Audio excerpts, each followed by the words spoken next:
Hello and welcome to Strange Dominions. I'm your host Octavian Graves. For my longtime listeners, I'm sure you're wondering why there are now ads on the podcast, and the reason for that is because we have moved. We are now on Spreaker, which allows us to put ads on all of our podcast episodes, and that is really helpful to me so that way I can actually put money into the show and make it exactly how it should be and how I want it to be. Tonight we have a very, very interesting episode for you. We are speaking with Jason from Paranormal Patio. He came on my show directly after I was on his show, and we talk on all things from the paranormal, the conscious, the subconscious, the weird, the unexplained, and everything in between. If you've seen something strange or weird, such as a cryptid, spirit, UFO, or anything in between, send me an email at strangedominionspodcast@gmail.com. That is strangedominionspodcast@gmail.com. If you would like to support the shows in other ways and get ad-free content, you can always become a patron. Patrons start at $4 a month. You get a lot of bonus material, merchandise, and the opportunity to be on the show. And with that, let's get into the interview.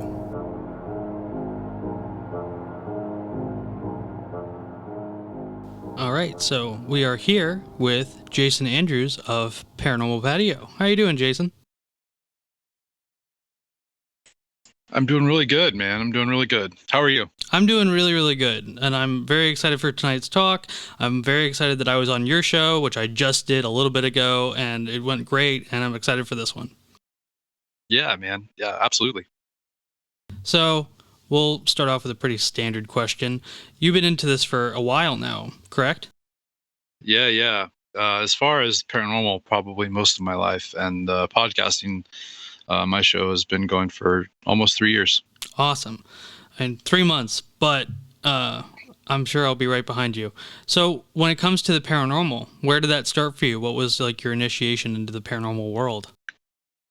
I always say that I'm one of the founding principal members of the Ghostbusters generation. And I say that because I've never known the world without Ghostbusters. And during my formative years, like it was a pretty big deal. A lot of people forget how popular Ghostbusters were, the toys and the cartoon and the movies and everything. And it was definitely a big part of my life. For whatever reason, I just gravitated towards it. And that really started it. And when you were on my show, you had said something and I meant to address it, but I think the conversation just kept going. But like you were talking about your grandmother being a part of why you're so into the paranormal. And I had no one to talk about weirdo stuff with except for my grandmother. And she didn't like to talk so much about ghosts or monsters or that type of thing. But she would always talk to me about UFOs. And so that was like just one of the things that reinforced it early on. And she'd let me say whatever crazy thing, that I had cooked up in my tiny head. And then, it just kind of grew and grew and grew. And then eventually, I started to meet people as an adult who were into this type of thing. So it's been, having that new way to breathe is very good for a person. So I couldn't agree more. And, I have a feeling that grandmothers are a conduit for the paranormal or just weird stuff in general, because it always seems like everyone who's into it, their grandmother got them into it in some fashion or was like right there when stuff was going on. I don't know, like granny magic. Grandmothers have a very strong connection to all of this, I'm convinced. Yeah, the matriarchs of the family are often those that carry on the folklore as well, so I think that's a big part of it for sure.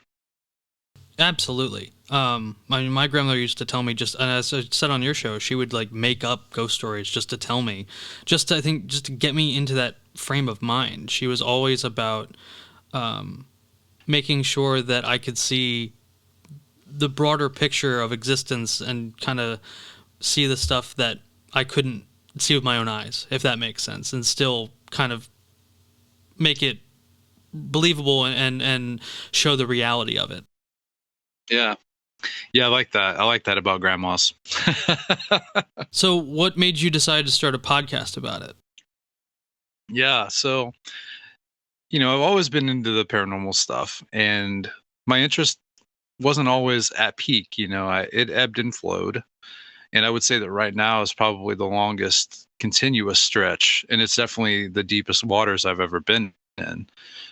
So periods of my life, would be more or less into it, but I always had some interest in it for sure.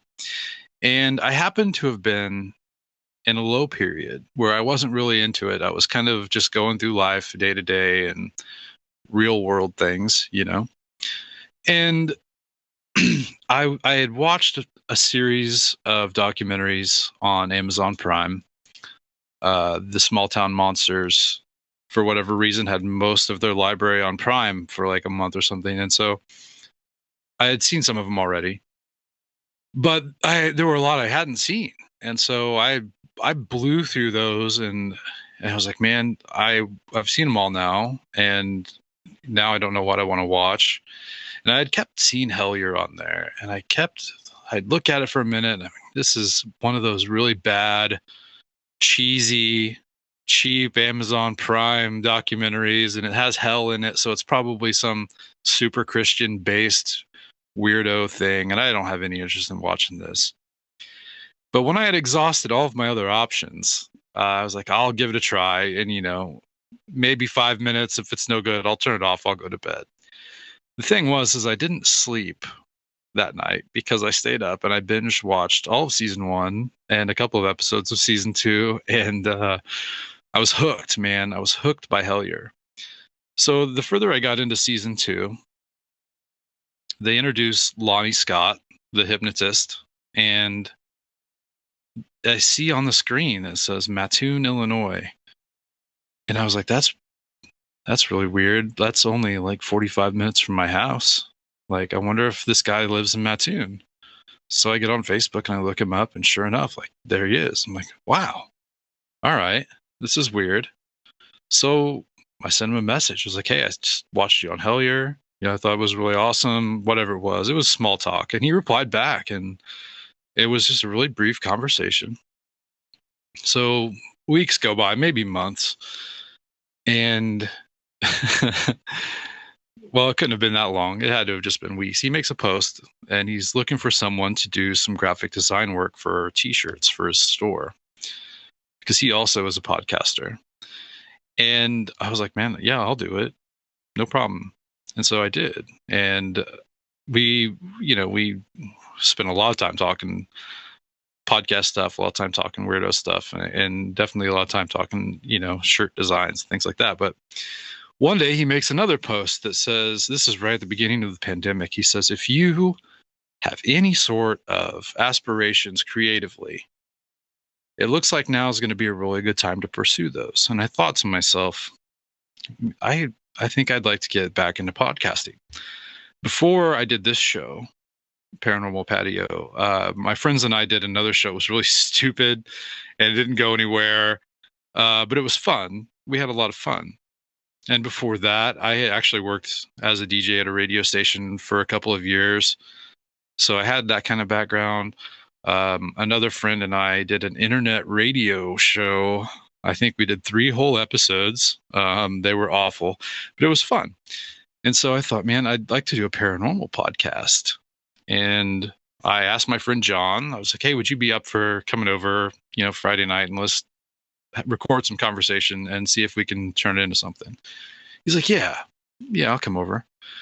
And we did. And I think John and I did, maybe 4 or 5 episodes together. And then life got in the way. John had to back out, and I'm left with like, here I am. I have this show that's already kind of established now.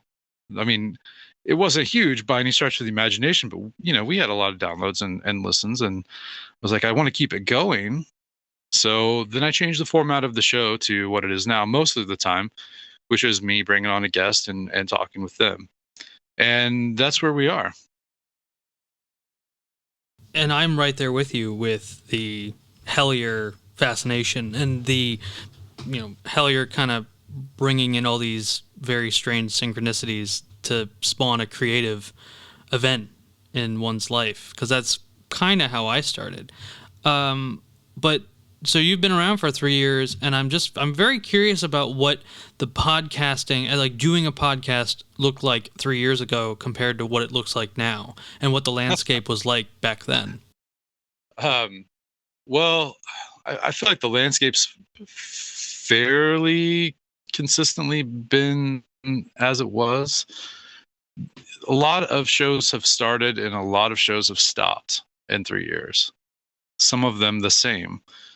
And I think really, yeah, it's pretty much the same. The way that my podcast has changed is we started off using like PS3 headsets to record in my actual patio, which is why the show is called Paranormal Patio. So if it was cold or raining, like we couldn't do anything. And now, I have like, a pretty decent setup going, and I have my own studio. It's nothing spectacular, but it's a private space where I can talk about whatever I want. I don't have to worry about cars going by or whatever.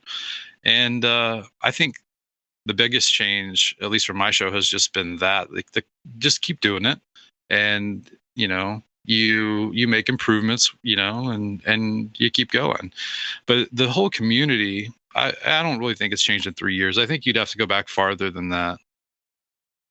That's definitely fair, and it's interesting because when I started the show, I don't live alone. I live with roommates, and it's not even my house. I live with my girlfriend who owns the house, but I don't have like my own room or anything. And so we have a patio, and she spent like an entire summer fixing it up and making it look really nice.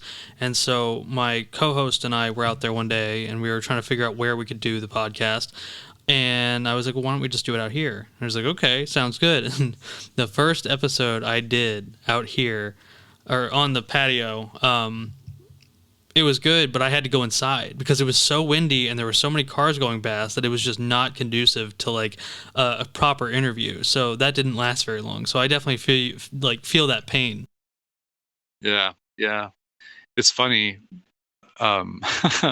So the house that this started at doesn't even exist anymore. We sold it, and it's been torn down in lieu of building like apartments.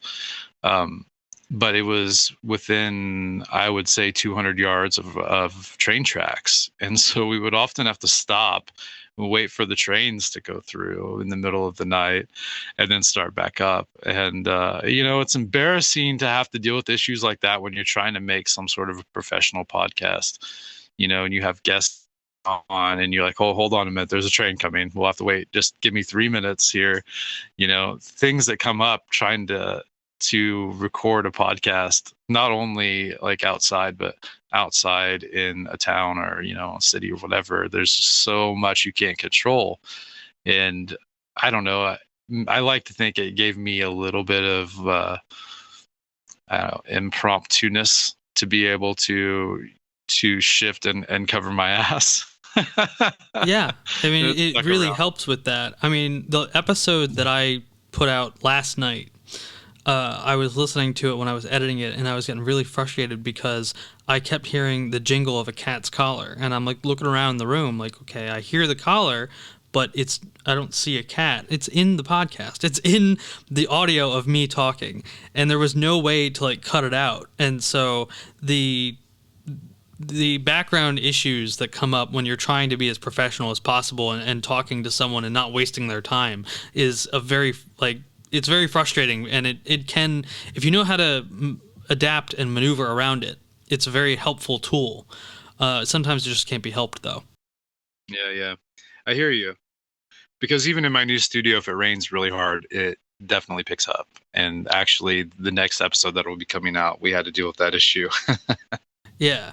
When we're recording at my co-host's basement, you can hear all kinds of stuff because his basement, the walls are paper thin. I don't even think it has windows. I think it has like tarp as windows. So you can hear a lot. But aside from podcasting, where does your paranormal journey begin as far as like, have you had any experiences with it, like personally? Oh, yeah. Yeah, I've had a lot actually. And a weird thing that I noticed about my experiences, especially UFO experiences, and I've since verified this with other people, is that you don't forget them necessarily, but they don't usually take up much thought like in your daily life. Like I've had these experiences, and whenever I'm talking about things that are related, I'm like, oh yeah, chomping at the bit, like I gotta tell this. But when I wake up tomorrow and I go to work, or I go out to eat or whatever, like I'm not thinking about it. And it's weird. It's always been weird to me that's a thing. But it's pretty common for people who've had, especially multiple paranormal experiences. So I've always found that interesting. But yeah, I've had a lot. Uh, the whole gamut almost. Like almost everything that's happened. Yeah. Well, if you want to tell some of the most, like, pertinent, or the most, whichever ones you find to be the most interesting, or just all of them, I'm here for it. All right. Yeah. So I'll go sort of chronologically, and it'll be a spot fest. I'll just kind of highlight some of them. But the first one that I remember was I was 16 years old, and I'd went out to visit my aunt and uncle who lived across the driveway from his two sisters that lived in their old family home. And I went out to visit, and it was dusk, probably. They lived in the middle of nowhere, which everyone that lives where I live lives in the middle of nowhere, but this is like really in the middle of nowhere. And I pull into the driveway, and they have this big, huge driveway. I park my car, and I get out, and this little dog runs up at me. I've never seen this dog before. Did not recognize the dog. They don't have a dog. None of them out there have the dog. I'm like, okay, what's up with this dog? And so it starts like running figure eights, like between my legs and jumping up, but it never touches me. And I get in like close to the door, and it runs off. And I knock the door, and they open it, and I'm like, when did you guys get this crazy dog? And they're like, what are you talking about, crazy dog? And I said, this dog just ran figure eights between my legs as I was walking up here, and it's like all up over me. The door ran off. And like, well, what did it look like? And I described it, and I don't remember now what the dog looked like, which is kind of weird. But the would be the uncle's younger sister starts crying, and I'm like, what's wrong? And she's like, we had a dog just like that would do that exact same thing and run figure eights in between your legs when you were walking, and it got hit by a car 3 years ago. And I had only known these sisters for maybe a year at this point. I had no idea, they had this dog. And yeah, it died there in front of that house. And so I'm not for sure, but I think I interacted with a ghost dog that night. And I think that's the first one that I remember of being like a little weird thing that happened. So sticking with the animal motif, a year later or so, I was at my girlfriend's house, and it was an incredibly weird and strange and haunted house for sure. But one of the experiences I had was I was using the bathroom, and I'm standing there at the toilet, right? And from the corner of my right eye, it looks like a piece of paper, like falling to the floor. Like, paper falls from significant enough height, it kind of rocks back and forth as it goes down. That's what I saw at the corner of my eye. And I turned and I looked, and there's this little white kitten, and it's just sitting there where the paper landed. And I'm like looking at this kitten, and I'm like, where did this kitten come from? How did it get in here with the door closed? And there's a million questions going through my head. And it runs into this little gap. It's about 3 inches between vanity and the wall of this bathroom. And it's like the corner of the room. It runs in there, and I'm like, well, like, that's a dumb place to hide. Can't get out. I'm going to see it. So I go over there, and there's nothing there. So I come out of the bathroom, and I have this dumbfounded look on my face like I'm going crazy. And I ask, like, what's the story with this cat? Where did this cat come from, and where did it go? And no one knew what the hell I was talking about. So, yeah, I've had a ghost dog and a ghost cat. The other big ghost experience in that house was my girlfriend and I were watching TV in her bedroom, and we were laying on her bed, and a commercial came on. So we had turned and faced each other. My back was towards the TV and the door, her back towards the wall. And she sat up really quick, and she looked over at her door, and she said, I'm sorry, I thought my brother was coming in. She had this younger brother. And I look, and there's no one there. The door's closed. I'm like, I don't know what you're talking about. And she said, no, it's at the foot of the bed. And I turned the bed and I don't see anything. But as soon as I recognize that there's nothing there, it's like, have you ever had someone, like, if you're laying down, like, unfold a sheet and like toss it up and straighten it out and let it fall on top of you? Have you ever had that happen? Yes. Yes, I Okay, so have. it's like that, but it's static electricity. And then it slowly drags across my body from right to left. So I'm laying on my back now at this point. Slides across me and disappears. And I look at her, and she has the same look on her face that I feel like I have on my face. And all I said was, "Did you just feel that?" And she proceeded to tell me exactly what I had just felt, because she had just felt it too. So it totally corroborated with each other, right? The experience, but I never described to her what I had experienced until after she had described to me what she had experienced. That house was very strange, very, very strange. Lots of weird stuff in the house, but that's those are the earlier ghost experiences that I had. Moving forward, Can I just say one thing real quick? Yeah. I think ghost animal encounters are probably like the best kind to hope to have. Like, they're the easiest ones to understand, and they're the most, like, you know, as long as it's not some vicious ghost dog that's chasing you out of a room, I think those are probably the most positive and enjoyable kind of ghost encounters one can have. They're the ones I always wanted. Yeah. Well, here's the thing about me that a lot of people give me a hard time for is I hate dogs, man. I am not a dog person. I don't belong in their world and they don't belong in mine, and I've accepted that. I'm not, I'm not an animal abuser or anything like that, but I just do not like dogs. I don't want to be around them. I don't want them to be around me. So I have no desire to encounter a ghost dog, vicious or friendly. That's fair, man. That's fair. We all got our, our trepidations. Yeah. So, yeah, the first UFO sighting that I had, I remember it was the 3rd of July, 2009.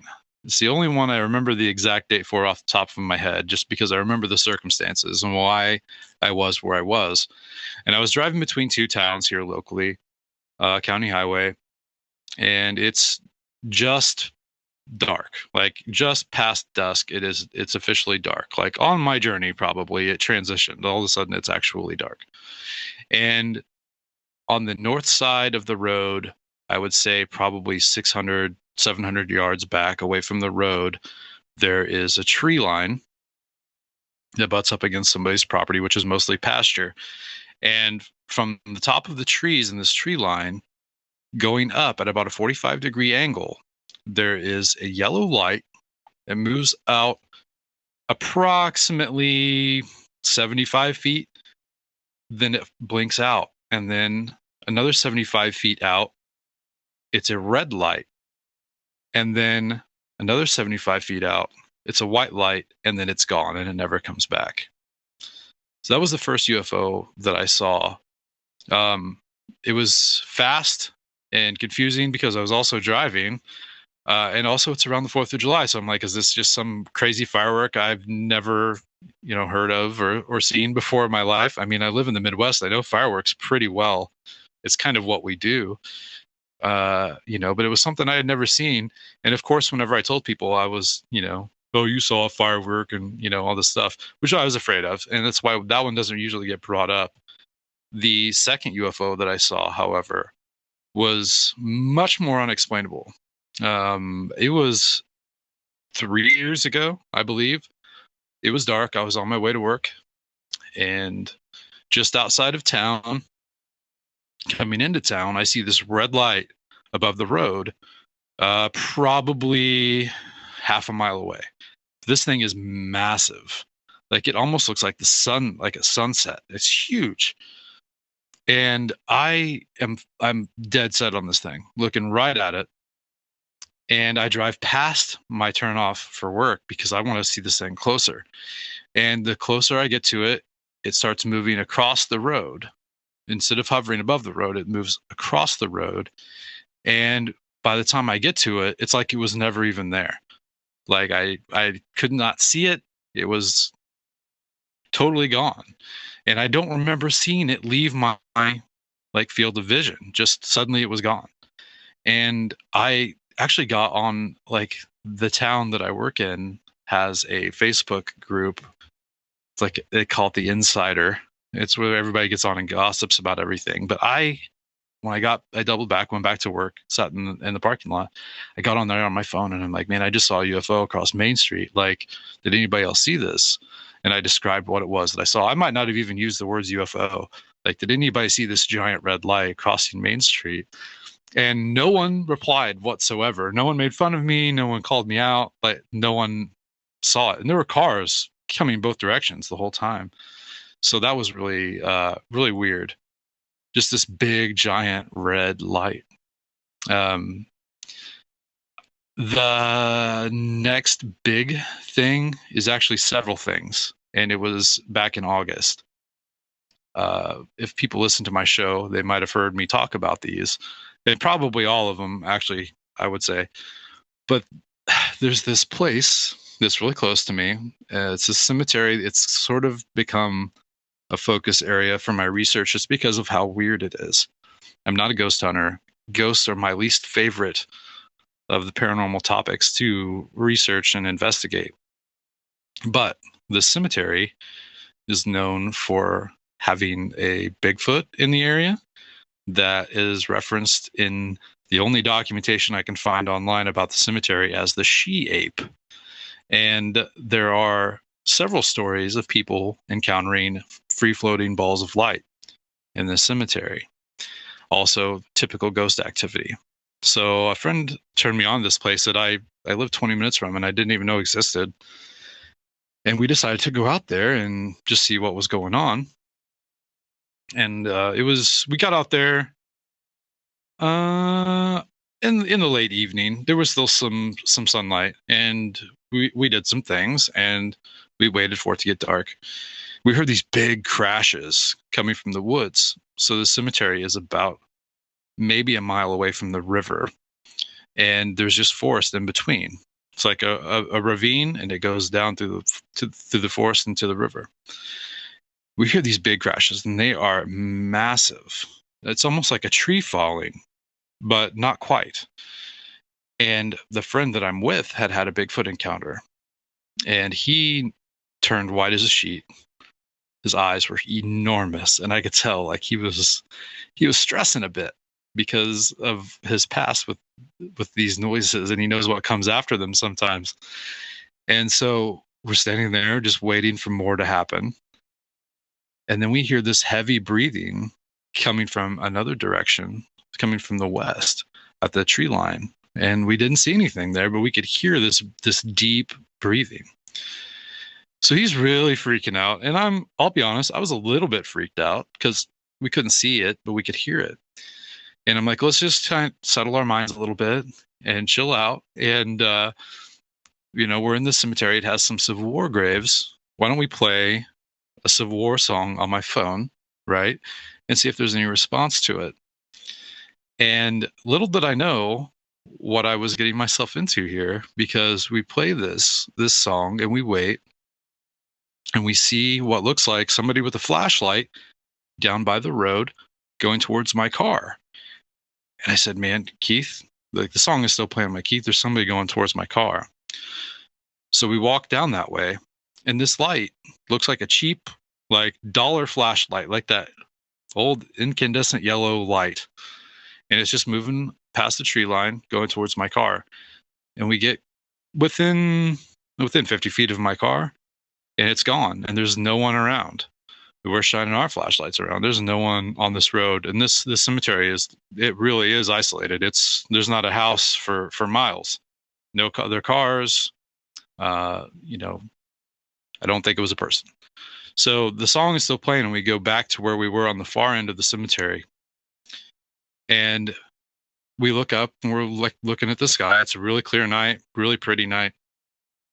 And there's this white light up in the sky going from south to north pretty quickly. And I said, Keith, I've got to look at my flight control app and see if there's an airplane. I have to see what this is, because that's what I do. And he said, okay, I'll keep watching it. So I pull it up. The closest airplane to us was about 45 minutes away, and it was flying from north to southeast, and this light was going from south to north, almost due north. So it wasn't a plane. And as I'm making that connection and relaying that information to Keith, he says, "Oh, it just flashed. Oh, it's gone." So this is like less than 30 seconds that this all happens. So in one fell swoop there, we had giant crashes in the woods. We had a free floating ball of light. We had a UFO encounter. And when I revisited the cemetery in January, we had 3 really eerie EVPs recorded. So this little cemetery in the middle of nowhere has become a part of my research. You got to take me there sometime. Like, if I ever come down there, I would love to go and investigate that with you or by myself, something, because those are the kind of areas that I'm always looking for, is the multifaceted ones that have all these different things that happen either around the same time or exactly on cue with each other. And so that's fascinating. I really enjoyed that entire sequence of events. I enjoy it too, man. And being there while it was happening was so wild. So wild. And when we went back in January, I took a friend of mine who's really into Bigfoot, and he likes the Bigfoot shows and documentaries and things, but he's not into other paranormal stuff really at all. He's a pretty religious guy, and not to say that you can't be religious and also be into weird things, because you definitely can. Most people here, that is not the case. So we're very conservative in my part of Illinois, very traditional, and very Republican. And when I say we, I mean everyone but me, I think, and some of my friends, of course. But the state of the state here is so crazy. Illinois is such a dichotomous state, because when you're out by Chicago, it's one thing, and then the rest of the state is another thing, and people don't recognize that, because the voting right is really basically just whatever Chicago says, because there's so many more people there than there are for the rest of the state. When you look at it population wise, it's really wild to look at Illinois that way. But yeah, super conservative. And we go out to the cemetery because of the Bigfoot stuff, and that was kind of what drew me there in the first place. And the last EVP that we caught was actually a little girl saying my name, and that one really got me, because it turned into, like, I don't know, a 4-day ordeal. When I got home and started to review the audio recorder and found that, I was instantly paranoid, because I'm sitting out here in my studio. It's like 1:00 in the morning. I'm all alone, but I look out my studio door. There's like the classic rectangular arch window in my door. And I look across the road to my neighbor's garage, and I see this 4-foot tall, like, grayscale human. It looks like a kid just walk past my neighbor's garage. And this is the middle of the night. And I'm like, that's my brain telling me that I need to go to bed, because it's trying to make sense of this. Because I was really deep into this EVP. And I'm like, I'm just going to shut everything down. I'm going to lock up. I'm going to go inside. So I do, and nothing happens. The next night I come out to the studio, and I want to clean the audio up. I want to isolate it, because I've decided at this point I'm going to have to put it out in some way. And I'm sitting out here messing with it, and I start to get that eerie feeling again. And I'm like, man, I'm not going to be able to get anything done when I'm in that mindset. So shutting it down, I'm going to go inside. So as I'm locking my studio door, I hear a whistle. And a lot of people wouldn't think too much about that, but one of the other recordings that we got at that cemetery that night in January was someone whistling that wasn't one of us that were there. And this whistle came from far off, but loud, like not close and quiet, but far off and loud. And I just kind of raised my head up. I looked around. There's no one outside. Like I said, I live in a really small village. I have a few neighbors that are close by, but no one is out past 10 o'clock. Like, I'm the only one that's out. And so I'm looking around. There's no one there. I walk from my studio to my garage, and I open the back door to the garage, and I hear the whistle again, this time coming from the opposite direction. And I thought, that's weird. I'm going to whistle back. So I whistled back, and I waited, and it whistled back at me again. And this went on for about 15 minutes until I was like, I'm just kind of done. I'm not going to stand here all night and whistle. I'm going to go inside and I'm going to go to bed. So I just said good night out loud, respectfully. And I went inside, and I thought that was going to be the end of it. So the next day comes, and I'm wondering, is something going to happen? Am I going to see something? Am I going to hear something? What's going to happen? Nothing happens. But it was either the next night or the night after. I heard the whistling again, and we whistled with each other 3 times each, and that has been the end.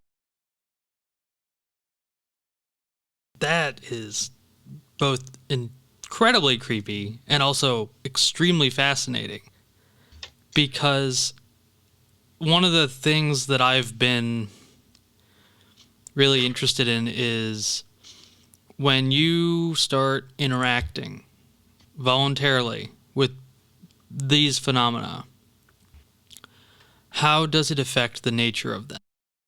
Yeah. That so It's in order cybernetics, right? right. It's observing something changes it, right? Yeah, exactly. It observes that change, and then you observe the observation of the change, and so on and so on and so on. And by the time you get to the end of it, it's something completely different. So yeah, that's a really good question to ask. And so I'm trying to think of how to tackle that entire thing, because there's so many questions I want to ask you about. Like, have you looked into the history of that cemetery? If there is anything that has been noted in old newspapers or in urban legends and things like that? Like, is it a notorious area for at least one phenomena? Like, I know you said the she-ape. Is that the extent of it, or is it kind of like a well-known area in your town of weird stuff happening? A few people know about it because of the lights. I don't want to say the name of this place because No, that's fine. I have areas that I don't say the name of, so. Yeah.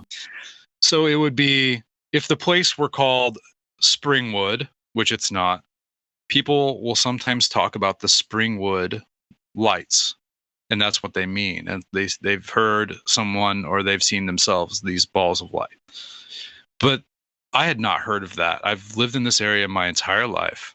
I had not heard about that until August of last year, when my friend Keith is like, in the middle of this long conversation we're having about various historical and paranormal things, he says, and by the way, the Springwood lights are real. And I'm like, the what? And, and so he explains it to me, so I looked it up, because that's what I would do. And that's probably what you would do. First thing I did, I found a report online from a ghost hunting group that visited the area and went to the cemetery in the daylight, and they just typed up a little thing about what equipment they had, what they were able to discern from their interaction there. And they mentioned that they would like to go back and revisit it in the dark because it had been daylight. It also mentions a local ghost hunting group that I'm not affiliated with, and I don't have anything to do with. I'm sure I could reach out to them to get some more information on the cemetery, maybe some more stories beyond what I was able to find. And I have not tried to dig too deep yet into the historical society, just because there's a very big generational gap between our preservationists here and me. Like, they are way older, way more conservative, and I have a hard time thinking that will be a fun conversation to have on my end. So I've kind of stayed clear of that, but eventually I'm going to have to break down and dig into it more. So no, there's not a lot of information about it, but the weirdest thing I found about it is the oldest listed grave there. The person that was buried died on my birthday, back in the 1800s. Well, that's fascinating. Yeah, right? That's a very, very. I mean, it's not it's not uncommon, but it's not usual either. That's a very nice little key into that area. Like, oh, okay, it's like calling to me. At least that's how I interpret these kind of things. Yeah, it was, but I found that out way after the fact, Yeah. so it's weird. It was just a weird little thing. Let me ask you about something you said a little bit earlier. What is it about ghosts that turn you off? There's so much conjecture about spirits of the dead and how every cemetery is filled with the spirits of the dead. And I just have a really hard time believing that, because if I think about it from the perspective of the spirit of a dead person, why in the world would you want to hang out where you're buried, where people might come and visit you once or twice a year? Like, if I were to die right now, mid conversation, and I became a ghost, I am damn sure not hanging around here. Like, I got things I got to find out. I got places to see. You know what I mean? I'm not going to hang around here, and I'm not going to hang around wherever they stick me. You know what I mean? Yeah, So no, I have a hard time with that. I totally identify with that. I absolutely agree with that. And that's something that I've always had a hard time with. And that's what turned me off to the ghost thing. I was really into it when I was younger, when I was like 12 to 15. And then I had my ghost experience. Well, I had my experience with a disembodied voice. I'll say that. Yeah. I don't know if it was a ghost. And I remember I told that story on your show just now. And what I didn't mention was after I had listened to that audio, I was overcome with this weird feeling of guilt. Like, here's this young girl who died and probably hasn't talked to anybody in 80 years, and I'm the first person that she reaches out to, and I didn't, like, stay after I heard that and try and talk to her. But after that, my interest in ghosts, as far as them being the souls of dead people, because I got very into different philosophical and theoretical ideas, and that idea became less and less plausible. And so it just, and also the issue that I take with ghost hunting, and there are other areas of the paranormal that do this, but it's a very big deal in ghost hunting, is it seems to be used by people as a vehicle to push religious views. Does that make sense? Oh, 100%. So when they say that everything is demons, that Yes. drives me nuts. Yes, because you're preaching to the choir. Because it annoyed me because there are other entities that are of a spiritual or incorporeal nature that aren't dead people and demons, and those never get talked about. You know what I mean? Yeah. So, and it's interesting because as I've been getting into ceremonial magic and, ritual magic that deals with demons, but most people just call them spirits, from all the magicians that I've talked to and listened to, they seem, from experience, to have a very different idea of the nature of what we'll call chthonic entities. I know most people would call them demonic, but I call them chthonic because they're of the earth. That is their domain. And a lot of people report when they, bring one into physical manifestation, into a triangle, let's say, they don't really want to be here. It's uncomfortable for them. Stephen Skinner, who's a very well-known author and occultist, has likened it to if someone, brought you down to the bottom of a pool and made you be down there for an hour. Well, you physically couldn't do it, but it would also be more and more uncomfortable for you. So there are traits that get assigned to demons that people who work with demons on a regular basis haven't seen. And so I find that very, very interesting. Yeah, and I do want to clarify, too, that I don't think that every ghost sighting is the spirit of a person who has passed away. I do, however, think that those encounters with the spirits of the dead do actually take place. I just do not think that every ghost encounter is with the same. And that's how I feel about it, too. Yeah. So from a philosophical standpoint, with my personal belief system, I can't say that the spirits of the dead do not ever visit the world of the living. And you can trace back stories of that, all the way, there's tales of the underworld in every ancient civilization, right? The land of the dead. And you can look at that, and there's always the stories of people wanting to bring someone back or someone coming back from there. And it's a popular trope in a lot of mythology. And there's a reason for that. And I think it's because it does happen. I just don't think it happens to every person who sees a ghost in a cemetery. I think there's a lot of energy people put into these places that are haunted places, whether it be a cemetery or it be an old hospital or an old mental asylum. You know what I'm talking about. That cliche. Of course. And there's a lot of that energy that's put into that. And what happens when you keep throwing energy into something? It's going to manifest into something. And if you keep on keeping on, eventually someone's going to encounter that thing that didn't exist before people started talking about it. And I have a very, very similar view. And I kind of said very similar things up until recently, because I've been playing around with this idea of, if you look back through ancient cultures, pre-Middle Ages, the old pagan cultures, both in the Middle East, in the North, in Scandinavia, in Greece, the underworld was not a designated place for certain kind of people. It was where everybody went. It was just the place to go when you died. And when we moved away from polytheism into what was then a very Christian and Judeo-Christian and monotheistic worldview, a lot of records were burned. A lot of old folklore and old stories didn't get passed on. They didn't get written down.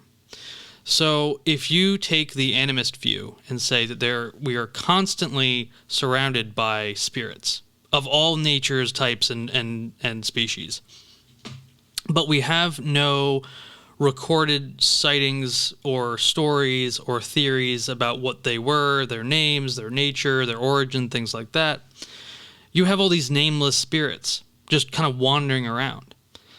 And I've been curious about the idea of, we have the idea of people being possessed. But if a spirit decides to make residence in a place, and the weird paranormal phenomena that happens where it didn't happen before, that could just be a subset or a side effect of a nameless, unknown intelligence taking root in an area. If that, I don't know where I'm going with that. That's just a new idea that I've been kind of thinking about. That also, and the idea of places have intelligence and agency, and for some reason, the weird paranormal stuff that people experience that is just a manifestation of its own consciousness, like a location's consciousness. Yeah, that's an interesting take on it. I mean, I have a hard time accepting the idea of spirits of everything just wandering around, and I prefer to look at it from the point of view of like it's a collective energy that's covering everything. I don't like to think of independent, free-thinking spirits per se. I think that a lot of what we deal with comes from a source energy, and a lot of people take that as God or as some sort of personification of the idea of God. But I don't think it's that. I think it's just what makes up things. And there's a difference in vibrational state between tables and chairs and walls than there is this non-manifested energy. And then for whatever reason that we don't know yet and we can't identify yet, and I'm working on this theory personally, there are certain things that will happen to certain people in certain places that will manifest part of that energy into whatever it is that person is capable of recognizing and processing and getting something out of, whatever that something might be. So that's how I look at it. And that's very plausible. It's absolutely a plausible theory, and it's very possible, and I like that theory. One thing that I absolutely wanted to ask you about, because the way I heard about you, the reason all this started was because I heard you on Conspiranormal a couple weeks ago, and you were talking about the Order of the Golden Circle and cave systems, and kind of like like a parallel to Hellier type subjects, and I'm very curious about that. Yeah, so the Knights of the Golden Circle. Yes, the Knights. My You, apologies. you've heard the story, and I don't remember exactly what I said on Conspiranormal. Um, as far as how deep into the topic I went, I know it was something that Adam had wanted to talk about, and I think maybe he thought that I had more on it than what I did. And I didn't mislead him or anything. I think that was one of the things he thought, being more conspiracy minded. I came across it for the first time 2 years ago, roughly. I have been working on a documentary, and I've told the story a million times. And if you want me to cover the documentary information with your show, I will. It's not something that I really would like to do, but I will recommend anyone to look me up, and you'll find me telling it on several different shows.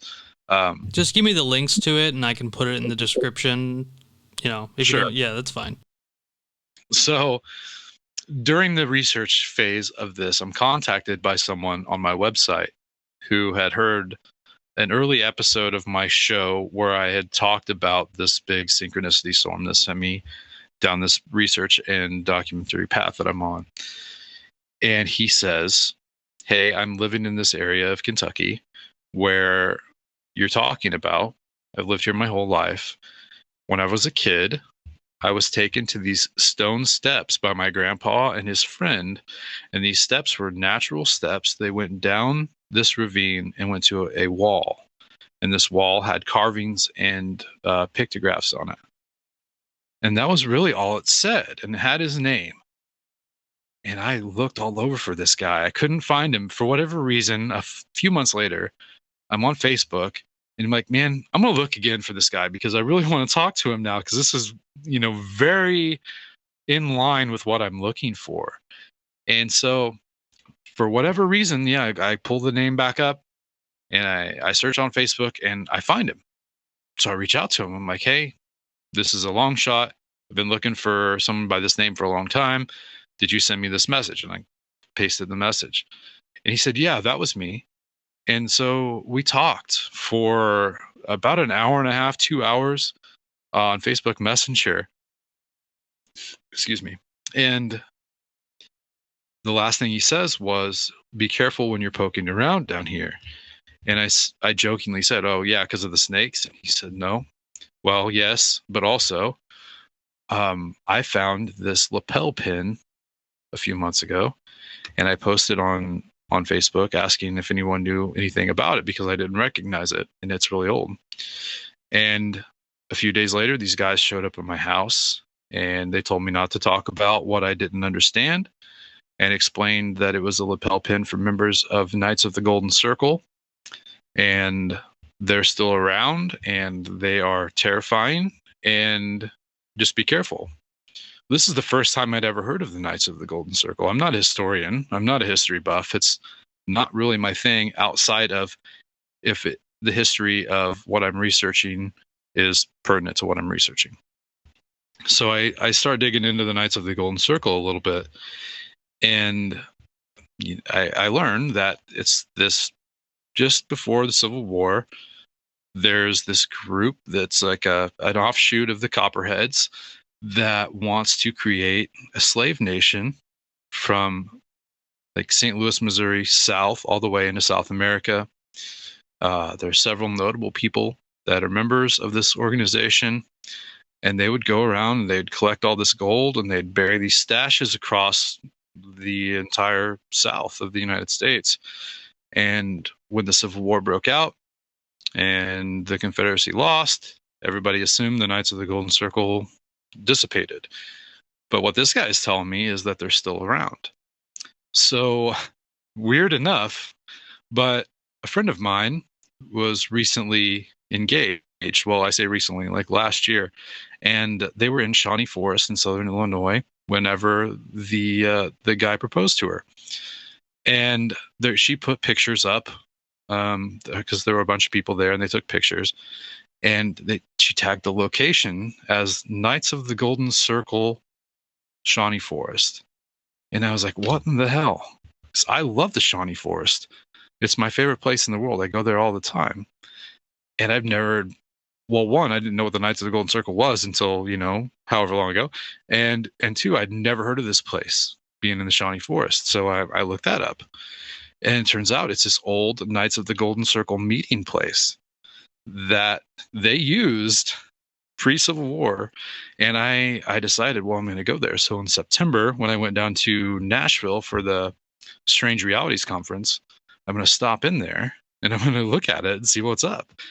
And it's such a weird little place. It's this, like, almost like an amphitheater. It's like a 3/4 of it is a wall, a rock wall, really tall, probably 15 feet.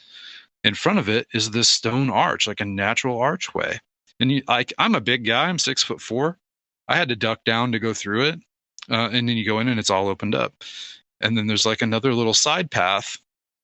And it's a really secret place. And if you go back to that time, this was a very secret place. This wasn't a national park.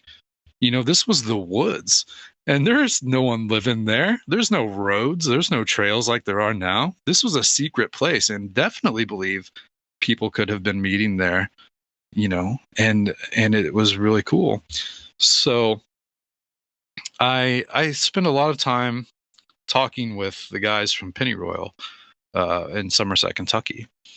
And for whatever reason, one night, Nathan Isaac and I are talking, and he brings up Knights of the Golden Circle and Jesse James. And Jesse James is kind of from the area that I've been focusing on in Kentucky. And there's a lot of stories about him. And yeah, he's an alleged member of the Knights of the Golden Circle. And I dug into that a little bit. And then Nathan at the same time is digging into that. And it ends up becoming part of a live stream and then part of one of the episodes of season 2. So it's weird how there's this research that kind of permeates between researchers in different ways. Like, he didn't come to it because of my experiences with it. He came to it on his own experiences with it. And it's different. And then we were able to kind of, exchange a few things and What is it about Kentucky that is so weird and elusive and just so out there? Because everything, and especially since, Hellier was a big deal, but since then, Kentucky has just continuously been a part of these different paranormal phenomena and different paranormal research. And it's so numerous and so quick. Like, all of a sudden, everything's talking about Kentucky. And I'm just so curious about what it is about this state that is just permeating all this weird stuff. Man, I wish I knew. There's a million theories, right? But no one knows. The geology, the geography, the isolation, the people. I don't know, man. It's a good place to go hide. It's a good place to go do shady shit that you don't want anybody to know about. And obviously people have been doing that for centuries. But Kentucky's a weird place, man, for sure. I do not know. I do not know why it is the way it is, but by God, that's what it is. It is just the weirdest, the absolute weirdest. The Knights of the Golden Circle, I know that it was more of a political group, but in the research that you've done, have you noticed any kind of, esoteric leanings or activity that is surrounding them during that time? I mean, I know that was a long time ago. That was pre-Civil War that they started. And I know that there were esoteric groups and esoteric activities in the States during that time. So I'm just curious if you've come across any of that in your research. I have. And it hasn't been concrete, unfortunately. Like, there are some theories that there was a lot of occult practice going on. There are some theories that there was absolutely none.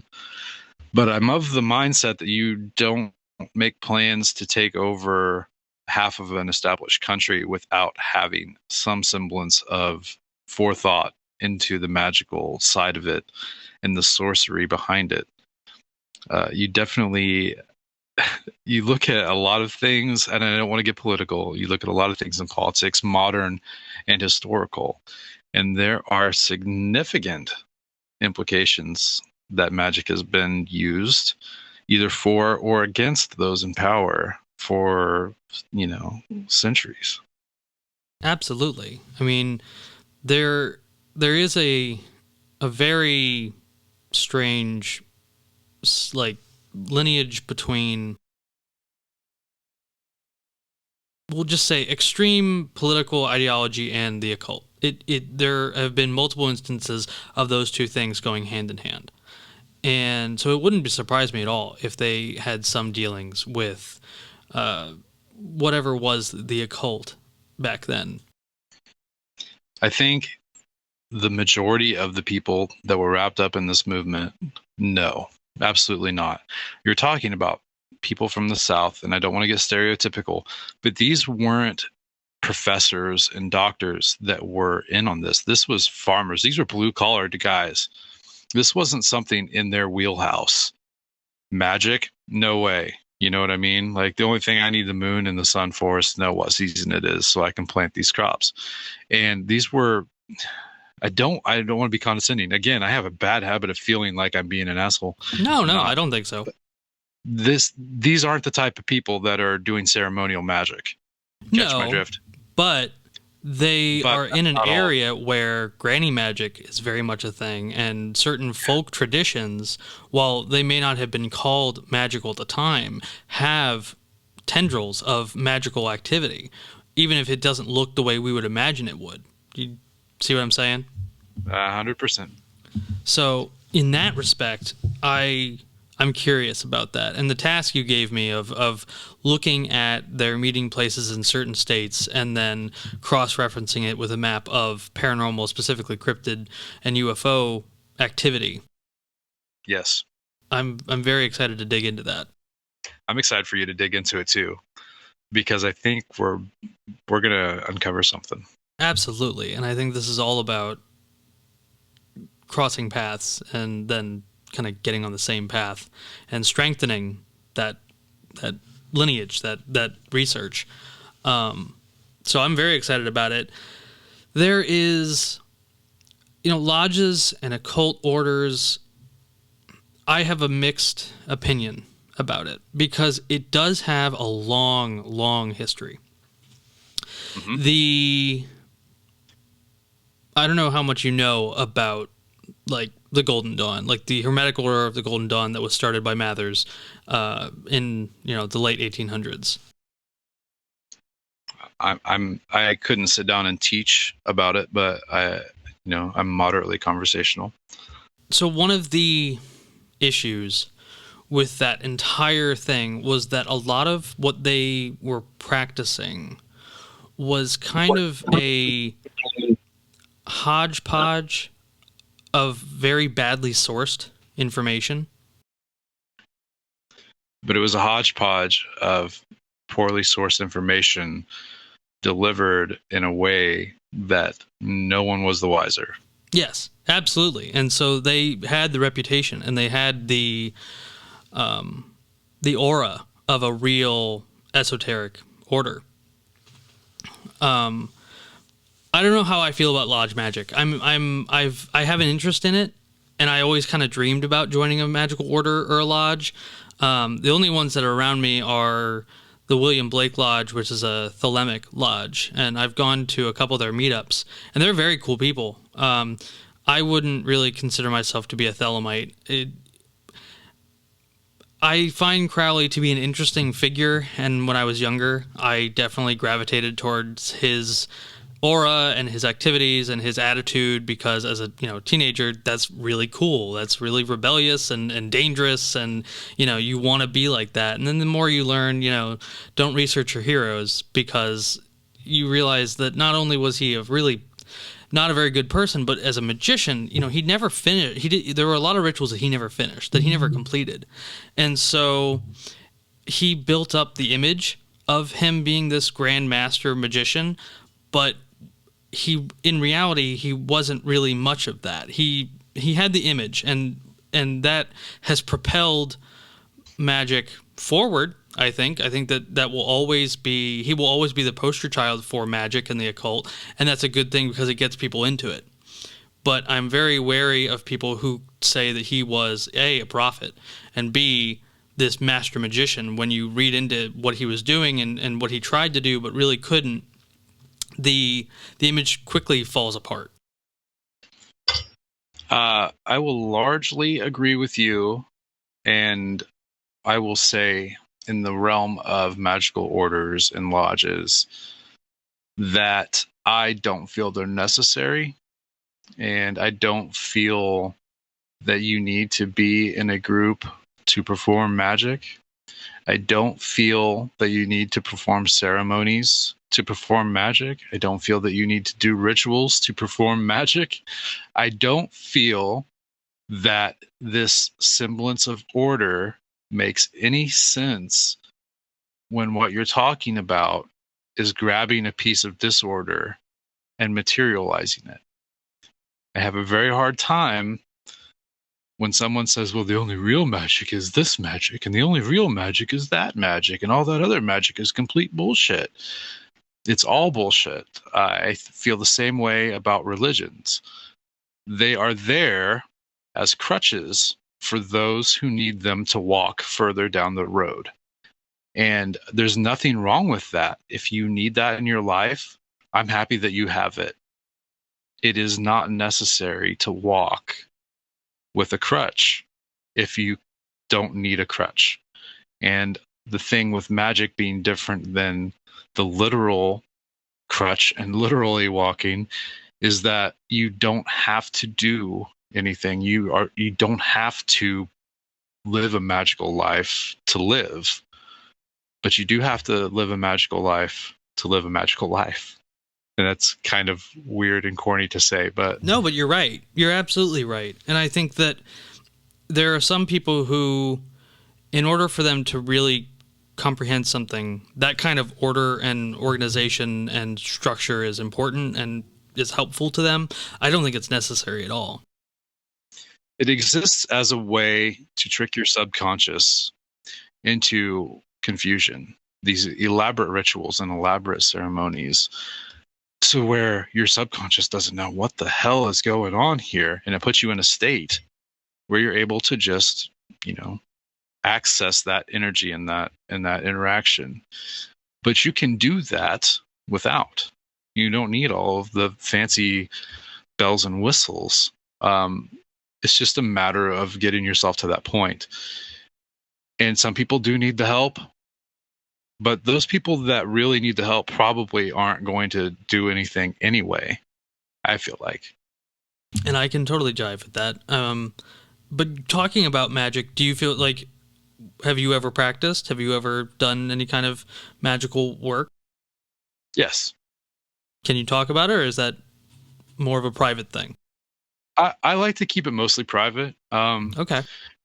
I will say that what I borrow from, if I borrow anything, is I do a lot of sigil work, and I have a pretty successful rate with sigil work. I enjoy sigils. I've never done them myself, but I see their merit, and sigils have been a thing for a very long, long time, and they have a lot of weight to them. Yes. My curiosity with it is, when I started getting into magic, chaos magic was absolutely very instrumental in getting me in the right frame of mind. And when I was going through the books, like Peter Carroll and Phil Hine, and I credit Condensed Chaos for making magic approachable to me. and like, you know, giving me a way of not just brushing the whole thing off and actually like digging in and finding what works. My It gives you a basis of terminology, right? It gives you a basis of understanding what it is that you're doing. Absolutely. And one thing that I am a huge Lovecraft fan. His writings, I know a lot of people, they're kind of a joke because of the way he wrote, but I actually am very attracted to the way he wrote, like the language he used and the overemphasis on description and adjectives and making up new words to describe something that doesn't exist. I am very into that. And I've always been attracted to the Kenneth Grant Typhonian esoteric order of Dagon, like the kind of the idea that these fictional writings could manifest in magical energy. I've always found that idea very fascinating, and I would love if I was able to like actually work through the Simonomicon or the Necronomicon and see like if there is anything there. There will be there what you're capable of experiencing. There in everything is what you're capable of experiencing. There are so many people who have believed that that is a real thing, that now the egregore exists, and it's just a matter of finding a way to make contact with it. And that's the same for every deity and every angel and every demon and everything that has had all of this energy put into it over the years. It exists in a way, and it's just a matter of making that contact if that's what you really want to do. And also, I'm also huge into the Lovecraft mythos, the Cthulhu mythos. I see the obvious and immediate faults with Lovecraft. Also sort of a shady person, definitely a racist, probably a closeted homophobe. And also at the same time, I definitely think he was curious about his own sexuality. He was an interesting person. I do like his writing style, despite, being a product of his time as far as racism goes. Right. And I absolutely agree. Now, going off of the magical stuff, if you're willing to, what are your thoughts on using magic in terms of researching the paranormal? What do you see any validity there? Have you ever experimented that with experimented with that yourself, or do you not? Where do you fall on the idea that the two are somehow connected, or that they can be used to learn more about each other? I definitely do think there's something there. This is a big topic. I'll try to be brief, I guess, and I'll try to give just little nudges to you. One thing that I take away from the folkloric magic is candle magic. And I do it not because of correspondences with colors and things like that. I think where I am performing some sort of intentional candle magic deal, I wouldn't call it a ritual. I think ritual should be reserved for something that's has a bit more gravitas. But I think that there are these egregores that have been pumped up over the years with the ideas of the people who have created them. And they observe the rules created in that paradigm.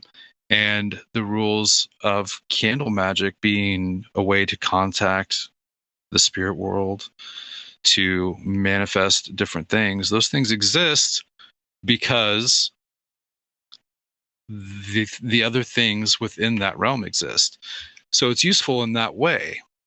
And actually the cemetery that I told you about earlier, when Keith and I went in August, and I don't know if I've told this or not, so you might be getting exclusive here.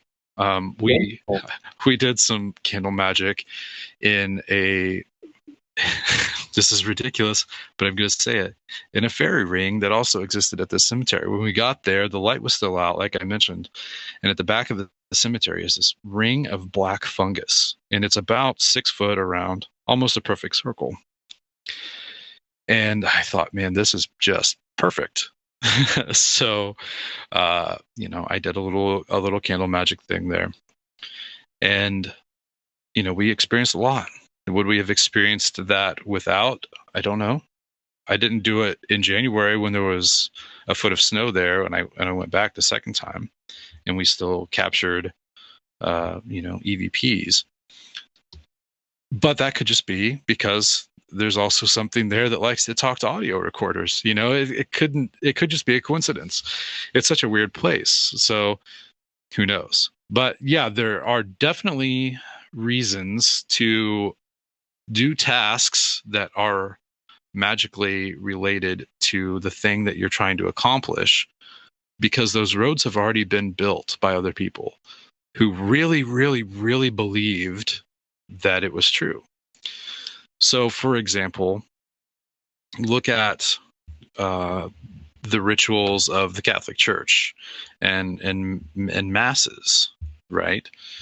Those rituals they do to appease their deity, right? And they, for Lent, they give up the thing, and it makes them better, and all this. That's a real thing to them. That's real. That's their reality. And it's ridiculous to people who don't see it, like myself. Like, to me, that's ridiculous. But to them, that is real. So if you want to approach the Catholic God in some sort of magical ceremony, I recommend doing the things that he says he likes according to the people who believe the entire story. And you can translate that to any other life. And that's a very, very real thing. The power of, not saying that the thing that they're doing a ritual to is objectively real, but I feel that think about how long Catholicism has existed and how long those rituals and masses and all of that has existed. I don't disqualify the power and length of something as being a generator of activity or of, an entity, so to speak. Yeah, no, I agree 100%. And I think that it's really hard for people who are not religious to see value in the things that the religious people do. And I lump myself into that because while I understand why they do the things they do, for the most part, because I don't feel like I need to do them, I find it all to just be so absurd and ridiculous. And people are willing to die on that hill. They will argue you until you are dead that their way is the way. But it's not just, the traditional religions that do that. It's also magical orders. It's also people who practice specific magical systems. This is the way. Whatever you're doing is wrong, and you shall not reap the benefits of what we will. And there's power in that because they have created power in that, especially the Catholic Church. Look at the amount of power the Catholic Church has, the changes it has made to the world, the secrets that it keeps locked away in the Vatican. And there's no denying there's power in the Catholic Church. Look, yeah, like you said, the longevity and the amount of people that prescribe to it. Although the numbers are down and they continue to drop year after year with almost every popular major religion. If things like Christianity do continue to exist, I would hope that it goes into a Gnostic territory, because in my opinion, I find, and this is kind of goes into what we were talking about, lodges and things like that.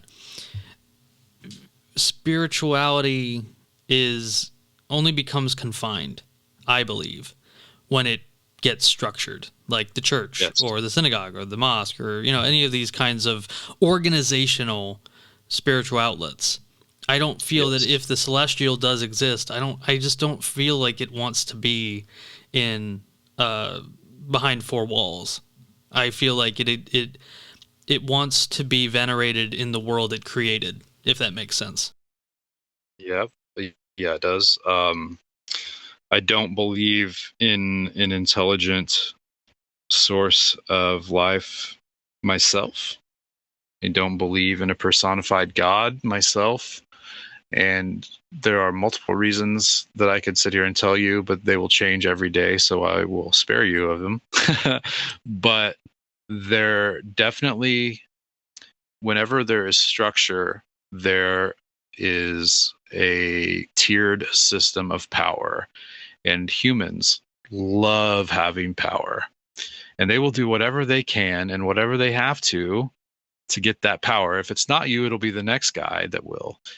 And if it's not him, the next, and so on and so forth. And whenever people have this power, especially power with such amazing reach as a church, go to any town in America. I think this is George Carlin that said this. Any town in America, the two biggest buildings, a bank and a church. Why? Power, money.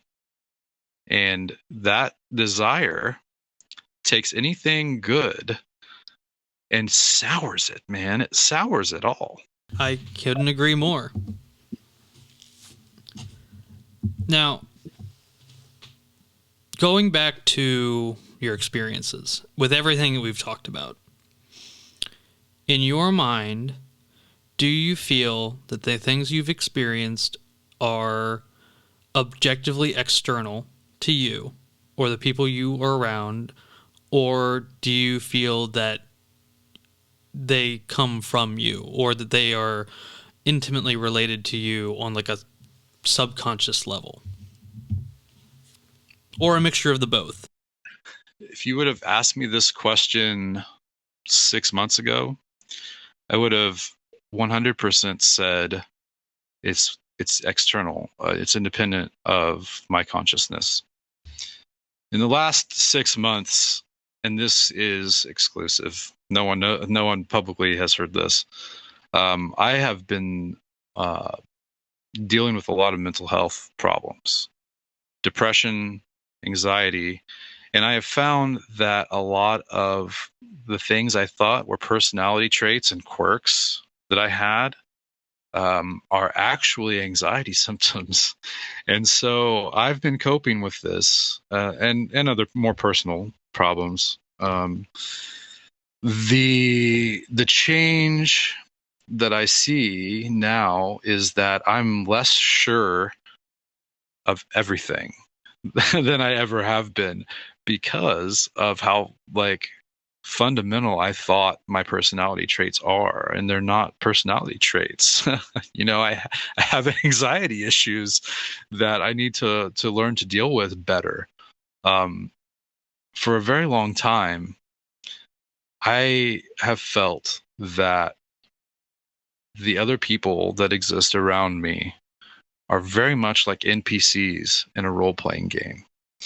That I walk around and I'm the only one who thinks beyond the day. I am the only one here that has the thoughts that I have that are even remotely close to the thoughts that I have. These people don't care about any of this stuff, and this is reality. People don't care about reality. And what I'm finding now is that the reason I think that way is because my brain is trying to cope with stress and anxiety in a way that it seems to be rationalizing it for me. And for whatever reason, that's how it's projected to me. So I have been cruising my life along thinking one particular way. And now I know, oops, that's not right. So it'll be really interesting to see where I land on that same question in another 6 months or further out. That how internal is it? I don't know. But when you can capture tangible evidence, whether that be audio, video, photograph, what have you, of something, does it matter if it's something that came from an external energy source or if it came from your internal consciousness. Because either way, to me, is just as magical and just as fascinating. The synchronicities that have now popped up just from you answering that question are insane.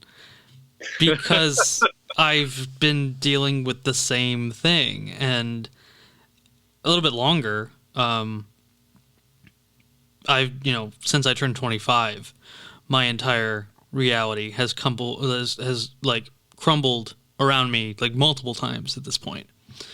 And it has really brought me into not the mode I'm thinking of right now, but this sphere of thoughts that kind of complement each other and also conflict with each other, and trying to figure out what it is that I really believe, and what parts of me are me and what parts of me are mental illness, because it did not become apparent to me until my terrifyingly beautiful psychedelic trip that kicked my ass. It completely tore me apart and brought me into a much more fragile form of myself, but one that has already been through the ringer and kind of has these new things to think about to fortify, in a real sense, my defenses, like mentally and physically. Does that, so yeah, all of that is very resonatory with me. And I think you and I are on a very, very similar plane on that. Yeah, it seems so. Well, we're winding down now, and I think it's a perfect place to the end of the night. But go ahead and plug your stuff. Tell everyone where they can find the Paranormal Patio. Sure. Well, I'd like to start with thanks for reaching out and making that initial contact, and I'm glad that you did. It's my pleasure, and it has been very fruitful. Yeah, I've enjoyed both conversations. So the first thing that I would recommend anyone who wants to get more of my random nonsense words to do would be to look up the episode of my show that you appear on. I can't tell you right now at time of recording when that will be released. If you want, we can try and coincide it so they come out together, like this episode and yours. Oh yeah, we can totally do that. I've done that before. So we'll be in contact. But look up that episode. There's a good chance it'll be a link in the description of this episode that you're listening to right now, because I know this episode of this show will be a link in the description for his appearance on my show. So you can find my show at paranormalpatio.com. It has links to everything, show descriptions, where you can buy books from our guests or find them on social media or their blogs or whatever they have. Also, we're on social media ourselves, Facebook, Twitter, and Instagram, and YouTube. The YouTube is not a focus, so when you go there and you don't see a whole lot, it grows whenever I want it to. It's not a focus of mine. I use it as a tool more than an outlet. And our podcast is available everywhere except for Apple. It's a personal decision, and I never get tired of saying it. It's totally respectable. Yeah, it's people ask me, why aren't you on Apple? Why aren't you on Apple? It's like I hate the company, and I don't support them in any way. And I know that I could probably more than double my listener base if I were to just list it on Apple, and I refuse because they're a horrible, wretched company, and there's nothing good about them. There's not one redeeming factor. I couldn't agree with you more. Trust me. Thank you so much, Jason. Yeah. I really, really appreciate you coming on. I appreciate you giving me the chance to come on your show, and I'm very excited for where this collaboration and friendship goes, and everything included in that. So thank you so much. Yeah, absolutely. My pleasure, man. All right. Well, you have a great night. You do the same.